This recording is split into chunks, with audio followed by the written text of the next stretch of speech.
স্ত্রীকে দীর্ঘদিন মানসিক আঘাত, অবহেলা, অপমান, তাকে যদি ভয় দেখানো হয় তাহলে একজন স্ত্রীর 3টা গুরুতর রোগ হয়ে থাকে। 1 নাম্বার, ওই স্ত্রীর উচ্চ রক্তচাপ, হাই বিপি বেড়ে যাবে। মনে রাখবেন, আপনি যে তার উপরে এত প্রভাব প্রতিপত্তি খাটাচ্ছেন, তাকে যে মানসিক যন্ত্রণার মধ্যে রাখছেন, এই কারণে মানুষটার উচ্চ রক্তচাপ বেড়ে যায়। এটা অনেকের কাছে মনে হয় না যে জুলুম, তবে নবীজি বলছেন ইত্তাকি দাওয়াতাল মাজলুম ফাইন্নাহু লাইসা বাইনাহা ওয়া বাইনাল্লাহিল হিজাব। খবরদার, মানুষকে তুমি প্রভাবান্বিত করো না।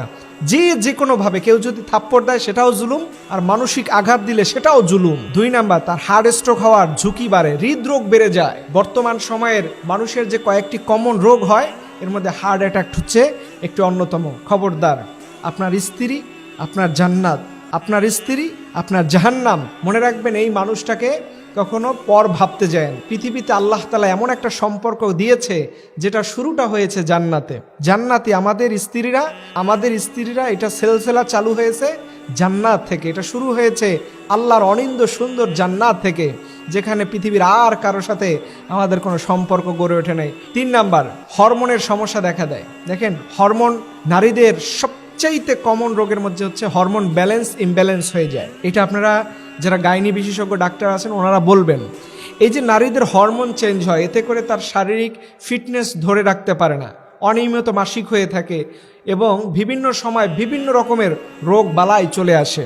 এর জন্য যাদের স্ত্রী আছে, খবরদার। রসুলের একটা হাদিস মনে রাখবেন, নবীজি বলছেন খয়রুকুম লি আহলি ওয়ানা খয়রুকুম লি আহলি।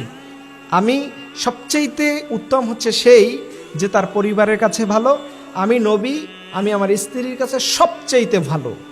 আমাদের রাসূল সাল্লাল্লাহু আলাইহি ওয়াসাল্লাম তার এতজন স্ত্রী থাকার পরেও তিনি ছিলেন সবচাইতে ক্লাসিক্যাল ম্যান, যাকে দেখলে স্ত্রীদের নয়ন জুড়িয়ে যেত। ইভেন স্ত্রীদেরকে দেখলে ওনার নয়ন জুড়িয়ে যেত। আম্মাজান খাদিজার রয়াত থেকে জানা যায় যে রাসূল সাল্লাল্লাহু আলাইহি ওয়াসাল্লাম দিনের বেলা যখন মার খেতেন, মানুষের কটু কথা শুনতেন, গালি খেতেন, এগুলো শোনার পরে তিনি যখন সন্ধ্যার দিকে বাসায় চলে যেতেন, ঠিক এই সময়টাতে তিনি বলতেন যে আমি আজকে সারাদিনে কোনো কষ্টই করি নাই, আমার কোনো দুঃখই নাই, আমার সব দুঃখ হতাশা কেটে গিয়েছে।